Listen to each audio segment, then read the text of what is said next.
Hello ladies and gentlemen, and welcome back to the channel. Welcome back to another video. We're on here. This is 2 weeks in a row. Unbelievable. Anyway, we've got a big week. We've got a big week planned, particularly on the main roster. This week is Clash of Champions. Now we set up, I think, all of the matches. There might be one that he's setting up or two, but pretty much we're all there. We've got the Fatal 4-Way for the WWE Championship.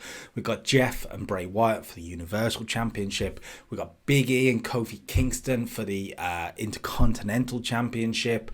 Mostly we're all there. We've also got Aleister Black and Jackson Riker, US title. Today is all about really driving home those stories, ready for the weekend, ready for the pay-per-view. And we open up with Monday Night Raw, and the WWE Champion AJ Styles has got a bone to pick to open the show. So the WWE Champion comes out, makes his entrance, comes to the ring, gets on the mic, and he complains. He is furious at the way Monday Night Raw ended last week when Kevin Owens and Drew McIntyre teamed up to sort of take Styles out of the equation and Claymore a stunner. Of course, they turned on each other in the end with Owens hitting McIntyre with a stunner. But Styles is unhappy with the way the WWE Champion is being treated with no respect. Absolutely no respect. First of all, he's put in to a fatal 4-way matchup at the pay-per-view. No respect from Christian Cage. Done it again there. No respect from the general manager. Then he's put in matches with the likes of Montez Ford, with the likes of Angelo Dawkins, into 6-man matches. No respect. Tonight, AJ Styles wants respect. And out comes the Big Show. Now, the Big Show, of course, we saw him last week in a match with Seth Rollins. And I actually just thought this could work quite well, because the Big Show could come out and say, listen, I've been around here for over 20 years now. I know the only way to get respect is to deserve respect. And if you don't get respect, you don't deserve respect. That's the way this business works. Go out there and prove you're the best WWE champion. Then you'll get respect. Now, what I do respect is what you did to win that championship. If you want respect, beating the biggest dog in the yard could be the way to do that. So how's about this, AJ? You put that championship on the line right now and see if you're good enough. AJ's like, whoa. No. But before he can really leave, out comes Christian, who says, I really like the idea of that. Let's do it right now. WWE Championship on the line. Anything can happen on Monday Night Raw when it's live. That's what we're going with, the idea anyway. AJ and the Big Show then for the WWE Championship in the opener. Gets us a 73 though. Really good stuff from AJ Styles. And he really has. Well, I mean, Big Show's put him over there. The Super Styles Clash as well. Jesus, the Styles Clash off the top rope on the Giant. I mean, I'm not sure it's even possible. But anyway, a 73, 81 from AJ Styles, 63 from the Big Show. Very good stuff. Just amazingly very good stuff. AJ's beaten another veteran. And yeah, didn't take too long, only 10 minutes, but a good TV matchup. And AJ has got momentum going into Sunday. He is the champion and he demands respect. Afterwards, AJ is walking back through the curtain when Drew McIntyre comes up to him and says, look, well done, good win. Enjoy holding on to my championship, but I'll be taking it back on Sunday. Talking trash to AJ Styles, who, of course, he's getting more and more frustrated. And in the end, as Drew McIntyre walks off, AJ attacks him from behind. A little bit like Drew shouldn't turn his back on him, but AJ, full of fury, starts attacking Drew McIntyre and hits the Styles Clash on the floor. Drew McIntyre took a big bump here, which might weaken him for later in the show. We'll see. We'll get there, shall we? 83, though. Good angle. Next up, Charlotte Flair cut a promo on Becky Lynch for 67. The face turn is still getting a bad reaction. They're not going to like what comes, I don't think. But yeah, she cuts a promo here, acting very face-like, says that Becky is one of the best in the generation, but maybe she's just not quite good enough to be the queen. And on Sunday, Charlotte Flair takes her throne again and dismantles the bitch, Shayna Baszler, basically. 67. I don't know if she'd say bitch, but we're going to go with it. Speaking of the Raw Women's Champion, check this out. Shayna Baszler defeats Kairi Sane in about 16 minutes with a pinfall following a knockout punch for an 82. Wow, one of the best matches of the series right there. Shayna Baszler, amazing, amazing match. That's as good as Adam Cole and Finn Balor. Amazing. That just shows what we've done with Shayna, though, over the past few months. Like, we've really built her up, and she's putting in these performances now. Her popularity is very good, and it's perfect. Perfect right now. But a good win for the Raw Women's Champion, Shayna Baszler, looking strong. And now here's a segment that I think might not go down so well. Let's have a look. An 83. Okay, let's have a look and let's talk through this one. An 83. Shayna Baszler is celebrating in the ring when out comes Becky Lynch. Still furious, still not cleared, but still furious and looking for a fight. So as they start brawling in the ring, Shayna and Becky, and Shayna is taking advantage of Becky's already injured state. Becky's getting beaten down, and out comes Charlotte Flair for the save, and she makes a proper save here, a babyface save. We're going to turn her with this save. There's reasons for it, which will be more explained perhaps in a few weeks, but we're going to turn her here. It's an 83 rated segment, so it's done okay, but I don't think this turn's going to do very well. We've given it 11 segments, though. We've given it 11 segments, so let's give it a go. Turn her babyface, and it didn't go down particularly well. So she's going to have to really get over that, but she's got the talent, she's got the ability. I'm sure she can do it. Becky beaten down, Charlotte with the save. Becky not injured enough because Charlotte made the save, so we're all good. We're all good there. The Viking Raiders cut a promo on AOP for 58. This is really good stuff for these two, actually. They talk about the fact that AOP have come back and have been unstoppable. But the Viking Raiders know what it means to be unstoppable. They know what it takes to be unstoppable. And at Clash of Champions, they will be unstoppable. 58, though, I am surprised at how good that is. That's for these two. That is very good. I mean, I'm not sure that the characters can speak much English as it is, so that's really good. Some build here for the women's tag team matchup at Clash of Champions. Billie Kay took on Nikki Cross for a 61. Pretty good stuff here. 52 from Billie, Nikki 56. So a boost again. We are getting boosted big time lately, which is good.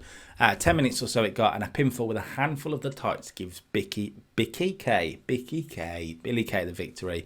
The Iconics again looking strong going into the pay-per-view. 61, good stuff. After the match, the Iconics also beat down Bliss and Cross to really ram home the point that the Iconics are on a roll of their life, and they might just walk away with the tag team titles on Sunday. We went backstage to Becky and Seth's locker room. We've been doing this a lot over the last couple of weeks. We're doing it again tonight.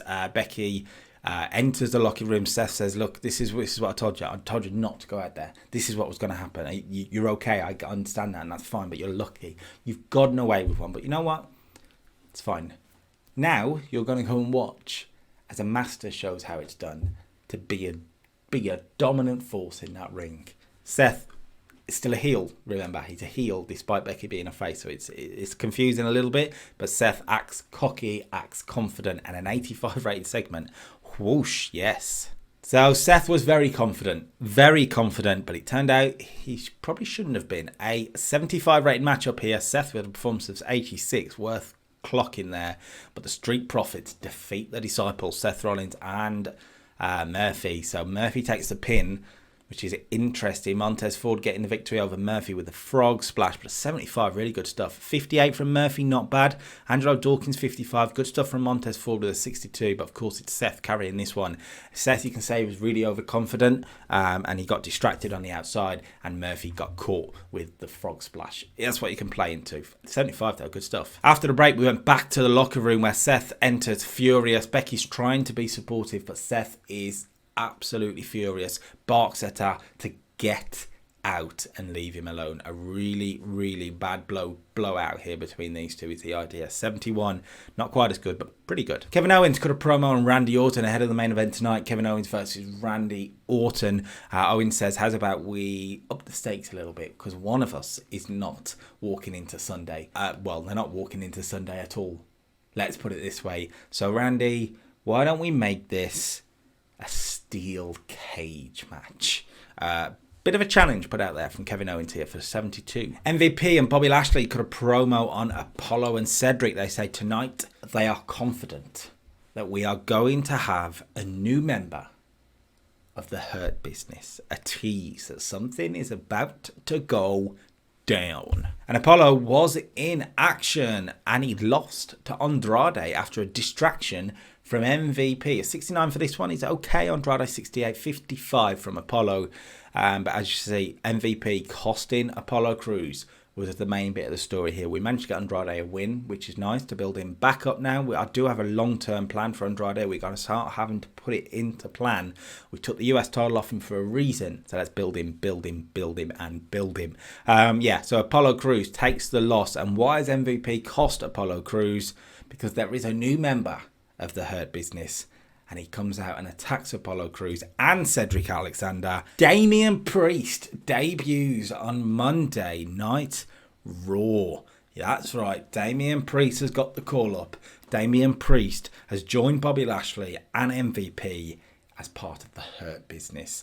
I think it suits his character so well. I've got to be honest, he's someone who's impressed me during the save, but I've not found a place for him in NXT. I think he could do this really well. He's a heel, big heel to go with Bobby Lashley. That's a hell of a tag team if we want to use it. A little bit Brothers of Destruction-y, to be honest. But Priest, Lashley and MVP now are a force as a heel stable. So 64 is okay. You can say Priest comes down, destroys Apollo and destroys Cedric as Lashley and MVP watch on. This is all about putting over Priest as the big boy to stop. And good stuff.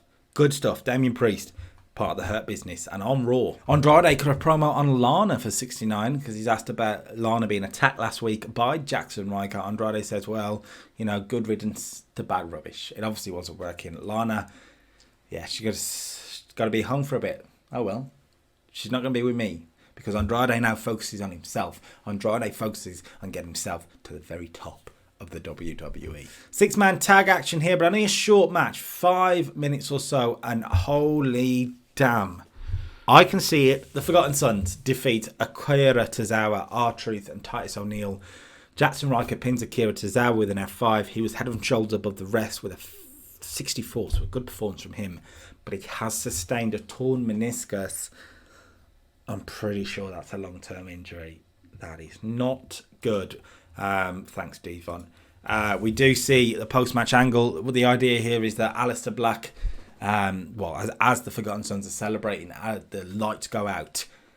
They come back on. Aleister Black, Black Mass to Cutler, Black Mass to Wesley Blake, but Jackson Ryker saw it coming. As soon as the lights went out, he was gone. He's back up the stage and they stare each other down from the ramp to the ring. I thought it would be good build towards Sunday, but Sunday might not be happening now. Randy Orton cut a promo on Kevin Owens and accepts the challenge. Tonight we're going to see it steel cage Randy Orton versus Kevin Owens. Another backstage segment with Seth and Becky. They make up for a 69 they sort of leave in a car or whatever, and they leave together as a couple.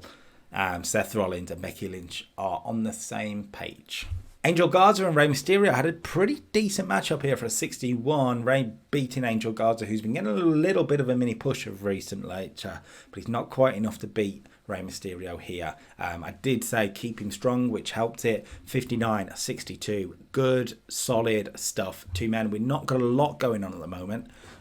But I like to use them as much as possible. The new Hurt Business cut a promo for 65, and this is just to introduce Damian Priest as the badass of the group. Bobby Lashley is the muscle, MVP is the mouth, but Damian Priest, it's the star, is the idea. Okay, before the main event, we have a backstage segment here. Kevin Owens is making his way out to the ring. He's doing the corridor walk when he's attacked from behind by Randy Orton, an RKO on the concrete. Kevin Owens is down. Kevin Owens is out. Christian, I should have put Christian as part of this. He comes over and says, what the hell, what were you thinking? Drew McIntyre is on the scene as well. And Drew says, I know what he's thinking. He's thinking he doesn't want to have this steel cage match tonight. And Christian says, yeah, but he will be against you. Drew versus Orton. Drew is the stand-in for Kevin Owens tonight, next. The reason for this is Kevin Owens, I thought he'd be fit for this. I thought he'd be medically cleared. He's not quite. He will be for the pay-per-view as far as I'm aware, so he's going to be part of that. But he's not quite. So we had to do a little bit of a slip and change. Drew McIntyre steps in. It'll be Drew and Orton in a steel cage. And the main event gets us a 78. So a pretty good main event. Not quite as good as Shayna and Kyrie for some reason. But this is still pretty good. Drew 81. Randy Orton 73. And as you can see, Orton defeats Drew McIntyre. Big win for Randy Orton going into Sunday. The pinfall following interference from AJ Styles, causing the RKO to be struck. And Drew is down. Randy Orton poses in the cage in the ring. AJ Styles is on the apron, on the stage with his WWE title, also sort of posing, but they're eyeing each other up. Who of these 4 men will walk away with the championship on Sunday? We'll find out. That gives us a 79 rated Raw. Very good stuff, actually. Very good stuff. I'm worried about Jackson Riker, but apart from that, everything sort of hit. Great angle there. Really good couple of matches and angles there with Shayna involved.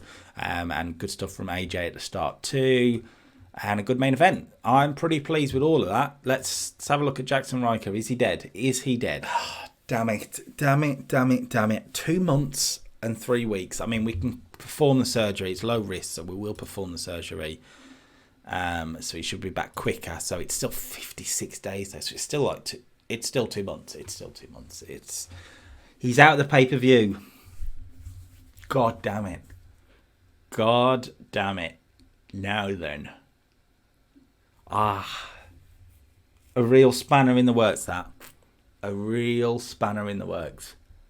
I'm going to have to have a think. We'll move on to main event and maybe I would have had a thought by then if I can get words out. Damn it, Jackson Riker. Okay, then I've had a think. I've got a plan. Let's start with main event, and we're going to start with Aleister Black in action. He's taking on Dolph Ziggler in the opener. Hell of an opener for main event, really. Hopefully they'll have a really good match. I've given it time. It's Aleister Black and Dolph Ziggler for a 78, so it did very well. Very, very well. Wow. Perhaps this is the match we should have done on the pay-per-view. Perhaps. 72 from Aleister Black, 58 from Dolph, and it's took a massive boost.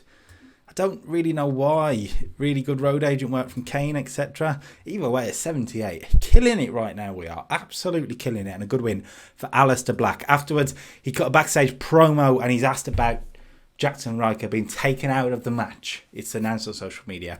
Aleister Black says, Jackson, I understand that you're injured. You can't fight me on Sunday. It's a shame. Genuinely a shame. Because anytime you want to fight me, you come to me and fight me. The challenge put out there for Jackson Riker when he's back, Aleister Black is waiting for a fight. However, Aleister Black goes on to say, I have been told by Christian that the United States Championship has to be defended on Sunday. It's a pay-per-view full of champions and the championships need to be on the line. So I get a choice of my opponent, but I don't want a choice of my opponent. So I don't want to know who my opponent is. On Sunday, I officially declare an open challenge. I'm going to go out to that ring. I'm going to await an opponent. And the first person to come out of that backstage area and fight me gets a shot at this championship. 67. That's the save. Open challenge for Sunday. So we can choose about anyone, really. Alexa Bliss and Nikki Cross got a promo on the Iconics for 68, talking about the fact that they were attacked on Monday. They're going to get revenge the next time they can. Oh, what's that? The Iconics are in action next. Oh, well, we'll have to stick around, won't we? Tease that something is about to happen between these two teams. 57 for the matchup then. Oh, I did the wrong winner. Damn it. I was so focused on Aleister Black. Dana and Carmella defeated the Iconics. Okay, well, you can say that they were distracted by Alexa if you wish. 54 from Peyton, 54 from Billy, 54 from Carmella, 41 from Dana. Gives us a 57. Not bad at all, really. After the match, Alexa and Nikki attack the Iconics who were meant to have won, so that makes more sense. 50, it's fine. Good solid build for a really lower card sort of stuff, so that's fine. Xavier Woods got a promo on Big E Langston for 69. I say a promo on Big E. He's asked about Kofi and Big E's rivalry. He says, listen, I'm cut up about what's happening, but all I know is that Kofi Kingston's going to be on Smackdown on Friday and he's going to deal with Big E. That's all I've been told, and that's all I know. 69. Xavier Woods was interviewed because he's in action in the main event. We've got 6-man tag on your way. Xavier Woods teaming with the Street Profits against Lars Sullivan, Robert Roode and King Corbin for a 66. So not fantastic. I really probably should have gone with Aleister Black in the main event, but that's fine. Lars Sullivan really brings this one down, but as you can see, the babyfaces win. Good, solid, sort of cease-show stuff. Xavier Woods gets the pin, and main event gives us a 67. Solid, boosted by that. Should have gone main event. Is what it is. Okay, we move on to NXT. Last week, of course, was that super Adam Cole versus Finn Balor match. Brilliant matchup. But what we know from that is that we have an NXT Championship match for NXT TakeOver 31 in the books. It is confirmed. Keith Lee will be defending against Finn Balor. Now tonight, both of those men are involved in the same match. They're on opposite sides in a 6-man tag. It'll be Keith Lee teaming with Breezango against Finn Balor and the NXT Tag Team Champions, the Grizzled Young Veterans. That's your main event. But we open up with Tommaso Ciampa in action, and he's taking on Araya Daivari for a 69. So this is pretty good, especially for NXT. 72 from Tommaso Ciampa. Really good performance from him. Araya Daivari, 43. Not bad at all. Just a win for Ciampa to get him on the card, get him on the show. He's not doing particularly much at the minute. He's someone that potentially could be moved up to the main roster. I will say that much. But at the moment, we're going to keep him flowing at NXT. Project Ciampa 2 did the business for submission. And a win for Tommaso Ciampa. Good start to the show. It'll pop the crowd. He's a babyface in the save. So good stuff. 69. Pete Dunne cut a promo ahead of his matchup with Johnny Gargano at NXT TakeOver 31. That's confirmed, of course. But he also has a match tonight. Next up against Gargano's bodyguard, so to speak, Dexter Lumis. 69 for the promo from the Broserweight. Not bad at all. Match itself then, Dexter Lumis and Pete Dunne. I think this could be a sleeper tonight. I think it could do quite well. And it has. A 71. Pete Dunne really carrying this one with an in-ring performance of 71. Dexter Lumis at 60. And as you can see, Pete Dunne gets the victory following botched interference from Johnny Gargano. Gargano, of course, was hoping Dexter Lumis could soften up Pete Dunne, but the Broserweight does not take it lying down. He's a fighter. He's always been a fighter, and he showed it here. They had good chemistry between the two of them, by the way. Really good stuff. It lifted the match. And Gargano, of course, tried to then get involved because it weren't going Dexter Lumis' way. He ended up hitting Lumis rather than Dunne, and Dunne gets the victory. They had about 19 minutes here to have a good, long NXT match, and they've done the business. 71. Good stuff. Tegan Nox got a promo on Candice LeRae. Now, these two will be going one-on-one at NXT TakeOver 31. Two former friends turned rivals. Tegan makes it personal here. She talks about how Candice was someone she looked up to on the indies, but now she does not see anything good about Candice LeRae. 56 is okay, but yeah, it's not bad from Tegan. The match itself, a 45 against Chelsea Green. Now, I decided to give Chelsea a little bit of time here to see what she could do. And a 28 isn't fantastic, but she's just going to need building up. Of course, she's got Robert Stone in her corner, which always helps us.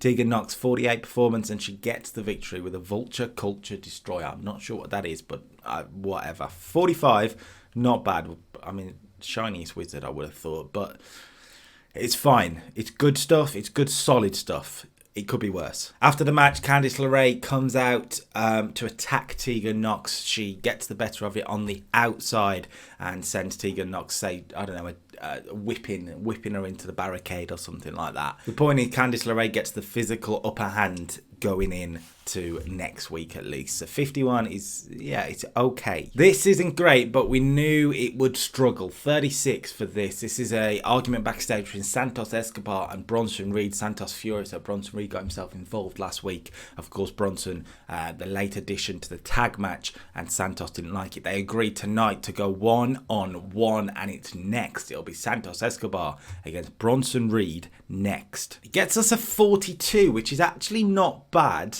Considering the in-ring performances were really good. 48 from Santos, 40 from Bronson Reed, so that's really good. They only had 5 minutes. I didn't give it a lot of time. Santos Escobar was off his game, which is annoying, but the crowd were turned off by the pre-show workers, which is something we're just going to have to build up and deal with. Nothing we can do about that. As you can see, Bronson Reed defeated Santos Escobar in 5 minutes 31 when Santos Escobar was disqualified. So you can say here Santos is doing his best to try and deal with the physical presence of Bronson Reed. And in the end, he realises it's too much. He makes a call to the back where Joaquin Wilde comes out, as does Raul Mendoza, and they attack Bronson Reed. A purposeful disqualification. It's not about winning the match here. It's about taking out a rival. And that's the idea. As Santos Escobar and his stable, Legado del Fantasma, are beating down Bronson Reed, out comes Isaiah Swerve Scott to make the save. Of course, Reed helped Scott last week. Scott's returning the favour, but it's still 3-on-2. They still get outnumbered, but here comes Jake Atlas too. 35 for the segment. It's about what I was expecting, to be honest with you. It's not fantastic, but it'll help everyone to keep building them up. And in the end, with the evened odds, the faces clear the ring. And we have two sides set here. A 3 and a 3, and perhaps a 6-man tag we could do at the pay-per-view. So 35 is not great, though. It's not great, and that's what worries me. Would it bring down a pay-per-view to do it? Okay, this is interesting. This is very interesting. As you can see, I've used Zack Ryder. So he's not in AEW yet for some reason, and I thought I'd bring him in for one match on NXT with Karrion Kross, where Kross could squash him completely, is the idea. And he did. Karrion Kross in ring forms to 63. Fantastic. Zack Ryder, 52. Pretty good. 36. Penalised for holding back, inconsistency, lack of storyline. I mean, that's harsh if you brought it down that much, I've got to be honest. But Karrion Kross gets a squash over a former Intercontinental Champion. Big win for him. We went backstage where Kyle O'Reilly and Roderick Strong are talking behind a closed door. We can't hear what they're talking, but we can see Adam Cole entering the corridor, walking down the corridor, and realizing he can hear them talking. You can hear bits of well, Adam, yeah, but Adam this and Adam that, and Adam Cole is quite clearly being spoken about by O'Reilly and Strong. And Cole looks confused. He looks a little bit hurt, and he walks away. A little bit maybe of dissension with the Undisputed Era. So all we're doing this week with Adam Cole, of course, a big loss last week for him. Slow it down a tiny bit this week, and just plant some seeds that the Undisputed Era have issues. Okay, then a women's tag match here for a 48. This isn't bad, actually. This is not bad at all. Dakota Kai carries it with a 59 for sure. Shotzi, 29. Raquel, 32. But Casey Catanzaro, 40. So being on Smackdown helped her last week. That's pretty good to see. Raquel was off a game, which is a shame. But Dakota and Raquel defeat Casey and Shotzi in about 10 minutes. Dakota Kai getting the victory. The women's champion looking strong on the show. After the match, Mia Yim comes roaring down to ringside to try and get her hands on Dakota Kai, who attacked her last week, of course. They'll be going one-on-one at the pay-per-view for the championship. Dakota Kai saw it coming and escapes through the crowd. Good, solid, old-school storytelling. 45. Not bad. Okay, main event time then for a 69. Much more down-to-earth NXT this week. Compared to the heights of last week, but it's still not bad at all for a 69. Keith Lee and Breezango defeat Balor and Grizzled Young Veterans. Keith Lee pinning James Drake. Now, I know the tag team champions have took a loss here, but I feel like Keith Lee pinning James Drake does nothing bad for James Drake. He's the NXT champion, Keith Lee, and he looks strong this week. Finn Balor carries this one with a 75. Keith Lee, 66. Zach Gibson, 69, by the way. Great performance from him. Fandango, 49. Tyler Breeze, 56. And James Drake, 53. So not bad at all. 69 and a good, feel-good ending as the babyfaces win to end the show. That gives us a 71, so still a very good NXT. Helped big time by that angle, and Pete Dunne and Dexter Lumis have stole the show, which is really good to see. And yeah, I'm not disappointed with that at all. Okay, over to the British Ponds as we go for NXT UK. We're opening up with a match between two quite well-known names on the brand, actually. Dave Mastiff will be taking on Noam Dar. Mastiff, of course, involved in the Black Country Boys tag team with Trent Seven. Trent Seven's currently nursing injuries after the attack by Chris Brooks, which then cost them the tag team titles. Watch over the last few weeks to understand that one. But tonight, Dave Mastiff is in singles action against Noam Dar to start us off. And it gets us a 44, which is a little bit lower than I was expecting, but Mastiff does have a low popularity. That's important to note. Noam Dar, 42. Dave Mastiff, 33, gets us to 44. Dave Mastiff defeats Noam Dar, though, with the pinfall with a senton bomb. A clean victory for Mastiff, which will help him massively. However, after the matchup, he's attacked by the tag team champions. They do not like the fact that Black Country Boys might be gunning back for their championships. And with Trent Seven out at the moment, they look to take Dave Mastiff out too with the attack. 31 for the attack is, not great either. Much better here, though, a 67 rated promo from Tyler Bate, talking about Chris Brooks, talking how these two have been going back and forth for weeks, and finally they need to deal with this. They've already had one match, and Chris Brooks cheated to victory. Let's have one more match. Let's have one match where everything is on the line. Let's have one match where we find out who is the last man standing. Tyler Bate with a clear challenge there. A last man standing match with Chris Brooks. Will Brooks accept? We'll find out next week. Will NXT UK management let it happen? I guess we'll find out soon. Women's division match here. Martina was in action with Zia Brookside for a 30. 26 from Martina, 27 from Zia Brookside. Martina gets the victory with a handful of the tights. We're not really got a storyline go with these two. I just want to get them out there again. Keep them being used on camera, which will help their popularity. But Martina gets the victory by cheating after the match. Zia Brookside questions it, gets in the face of Martina, who slaps her down with a vicious slap and leaves the ring. 26 for the attack. Yeah, that's fine. Main event then is Killian Dane taking on Fabian Eichner, and it's a good match here. 51, Killian Dane getting a victory. 51 performance from him, 35 from Fabian Eichner.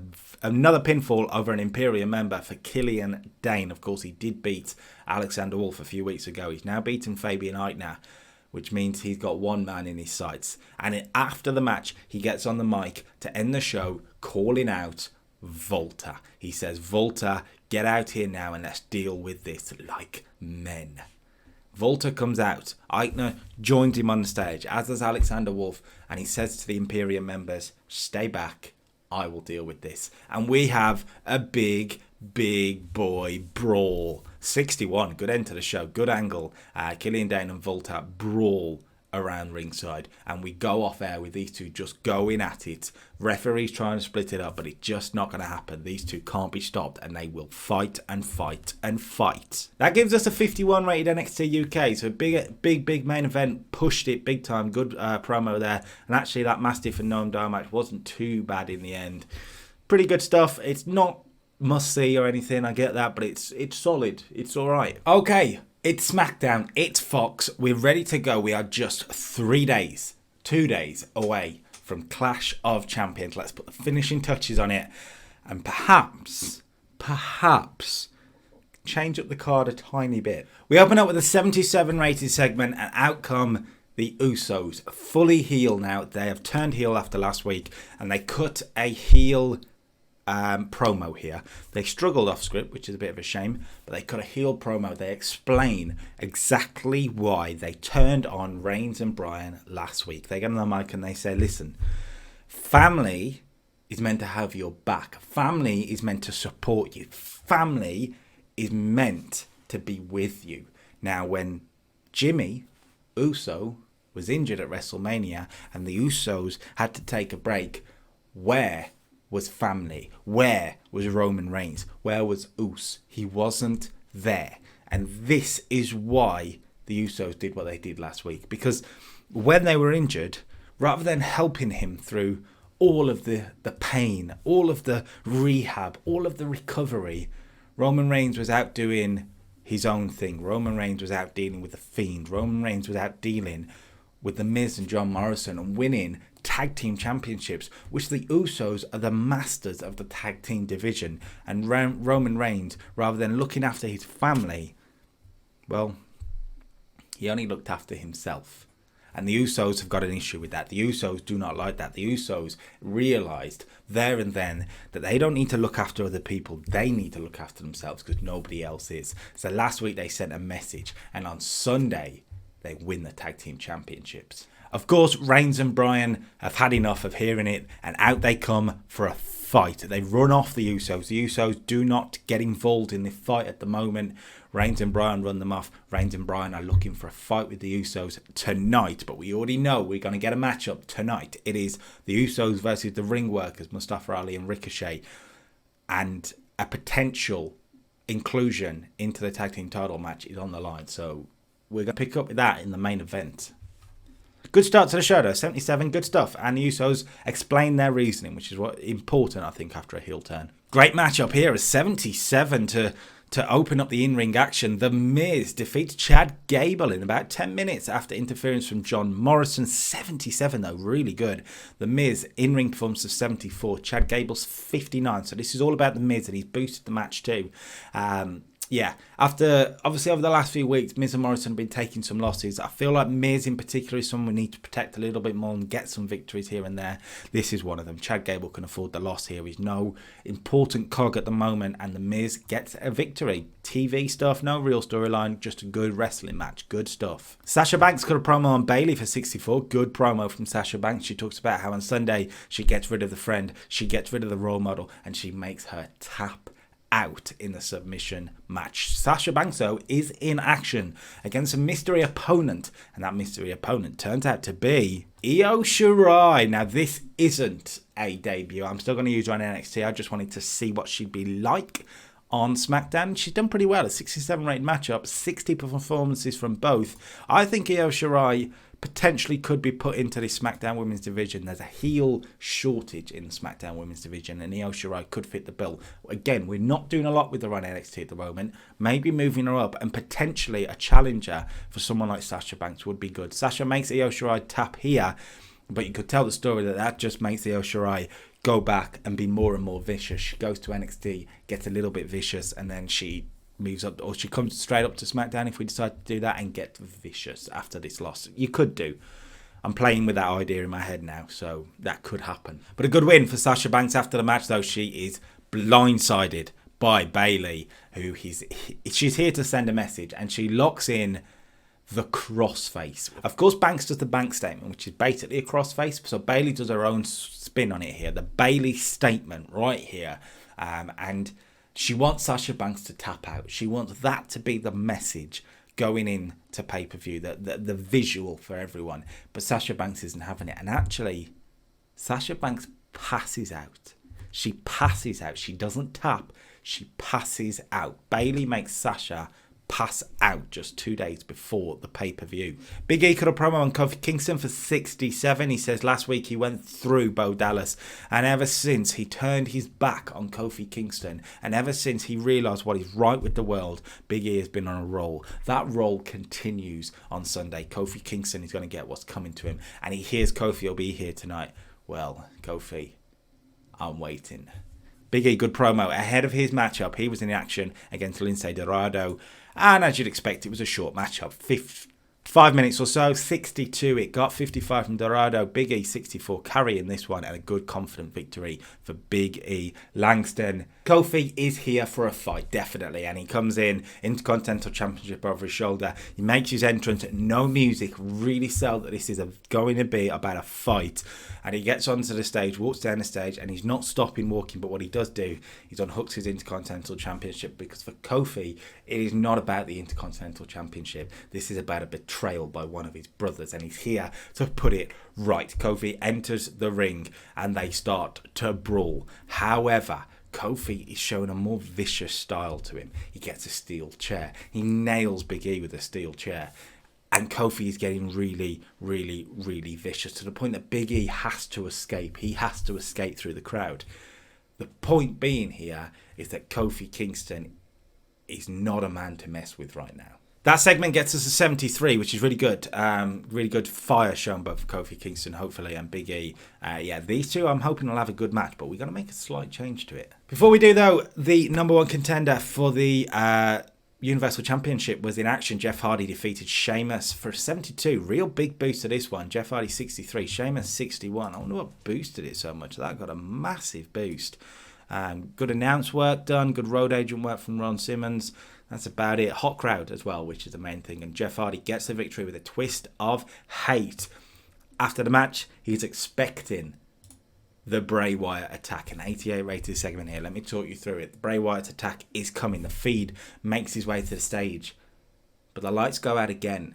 The Fiend doesn't know what's happening. The lights come back on. And there is Willow.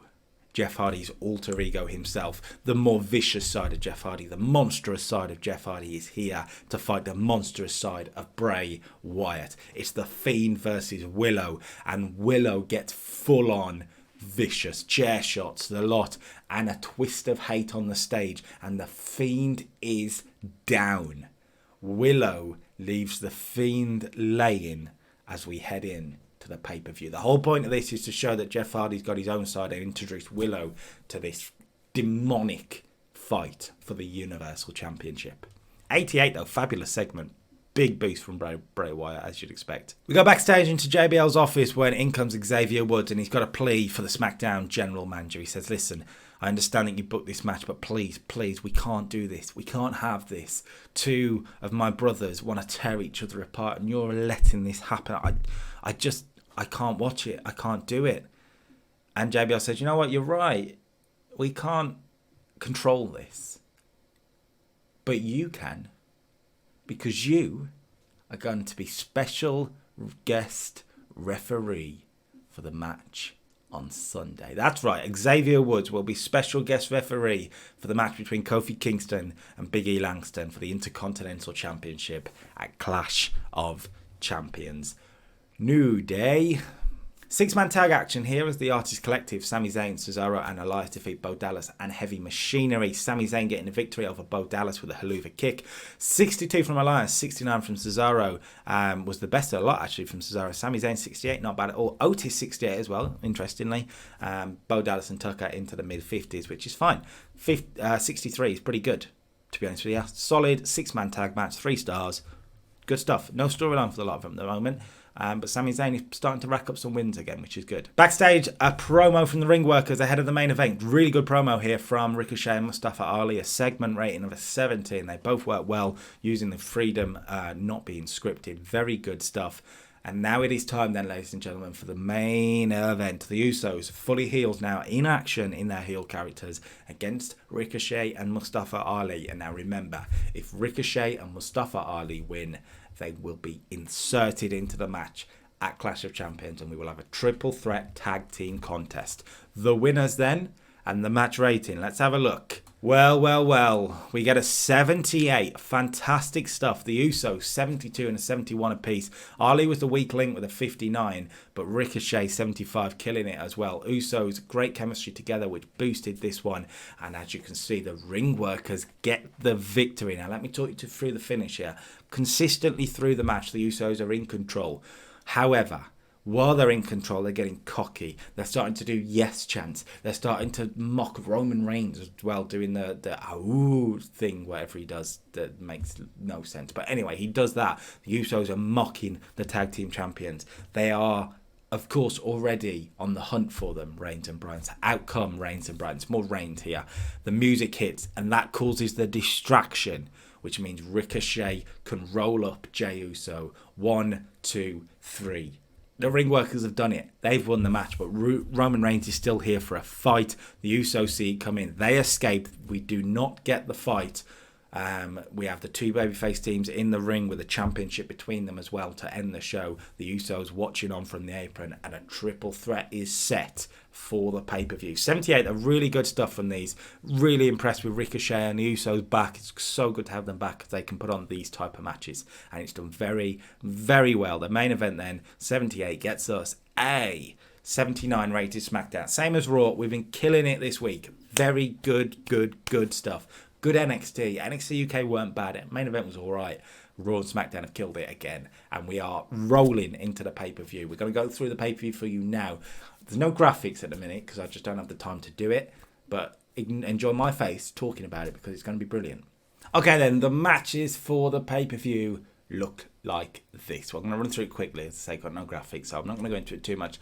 But for the Universal Championship, it's going to be Bray Wyatt versus Jeff Hardy. The Fiend versus Willow is the idea. Jeff Hardy is going to bring all his supernatural abilities to take on the demon himself, the Fiend. The Universal Championship's on the line, and Bray Wyatt, well, he will not want to lose it on his first attempt. Jeff Hardy, though, God, imagine if he's Universal Champion. Over on Raw, the WWE Championship's on the line in a fatal four-way, and this one should be very, very, very good. It's going to be Drew McIntyre versus AJ Styles versus Randy Orton versus Kevin Owens. AJ Styles is defending the belt in this one, a fatal four-way, and 4 of the very top stars on Monday Night Raw who will walk away with the championship at Clash of Champions.